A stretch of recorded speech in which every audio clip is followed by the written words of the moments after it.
Hello, everyone. Welcome back to another episode of Ecom Convos, the podcast where we dive deep into everything e-commerce. I'm your host, Larry, today, and we are talking about something every Amazon seller should take seriously, but often overlooks until it's too late: account health. I'm excited to have with me someone who knows this topic inside and out, Emmanuel Boatin, an Amazon operations specialist and an account health expert. Emmanuel, welcome to the show. Hey Larry, thanks for having me. It's great to be here and chat about something I honestly think doesn't get enough attention until things go sideways. Okay, you said it. So let's start from the top. For those who are new or maybe haven't logged into their account health dashboard in a while, what exactly is Amazon account health? Great question. Think of account health as Amazon's way of saying, are you a reliable seller? It's how they track your performance across things like customer satisfaction, policy compliance, and shipping efficiency. And if something dips below standard like 2, meaning late shipment or compliance, you will hear about it fast. Right. And when you hear about it, it's not a love letter. It's more like fix this or you're out. Exactly, exactly. So Amazon isn't known for second chances at all, which is why staying ahead of the issues is very critical. Most sellers don't realize how close they are to a warning until they are already facing deactivation. Interesting. Okay, so let's get into the core metrics, Sima. What are the big ones sellers need to be watching? Okay, so there are a few major ones. The big three are order defect rate, cancellation rate, late shipment rate. So taking you through all of them, I'll start with order defect rate.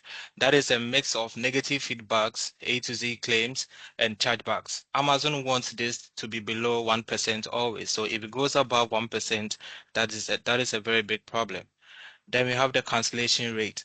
So if you cancel too many orders, especially before shipping them, that is a very big red flag. And then the late shipment rate. If you are shipping yourself, Amazon expects fewer than 4% of your orders to go out very late.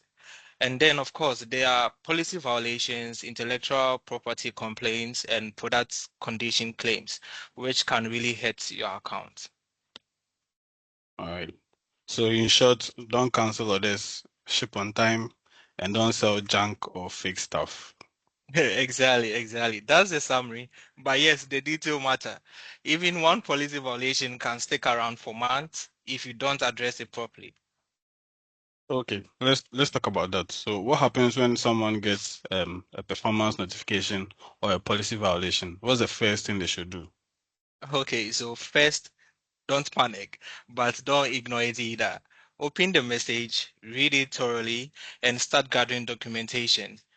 If it's a product authenticity claim, for example, you will need supplier invoices, product images, and maybe a letter of authorization. Then submit a plan of action that addresses the root cause and then fix it. Now, I know some sellers just cross their fingers and hope it goes away. That's the worst thing you can do, right? Absolutely, absolutely. So Amazon won't Uh, follow you if you ignore it. They will just suspend you. Silence is taken as non-compliance. Fine, fine. Let's pivot a bit. A lot of sellers use FBA and assume, well, Amazon is handling fulfillment, so I'm good. Is that really true? It helps, but it's not foolproof. Yes, FBA will eliminate most shipping related issues, but it won't save you from authenticity claims or policy violations. Plus, you still have to monitor returns, refunds, and listing accuracy. So sellers still need to actually be involved. Ah, that makes sense. So let's say I'm a new seller just getting started. What are your top tips to stay on Amazon's good side? Okay, so number one, make the account health dashboard part of your weekly routine. Log in, review your metrics, and act fast on any warnings. Then number two, I would say build systems early. So you use quality control processes, track your suppliers, and document everything. And number three, I'll say stay up to date. Amazon's policies do change, sometimes overnight. Subscribe to their policy updates or forums. to keep your finger on the pulse. Aye, that's solid. You mentioned documentation a few times. So having invoices and proof of goods is really that of a big deal. Yes, it's very critical. Amazon wants to see that your products are legitimate and traceable. Without valid invoices or proof of authorization, your appeal won't stand a chance, trust me, if you are right. Okay, before we wrap up, let's throw in a real world scenario. Say a Okay. seller just got flagged for selling used item as new. What do they do? So, first you pull the exact complaint, what order, what product, then review the item yourself. Was it damaged in FBA? Was it returned or reshipped? Then prepare a plan of action, what happened, what you have done to fix it, and how you prevent it. So you include quality checks, return inspections, anything that shows that you are taking it very seriously.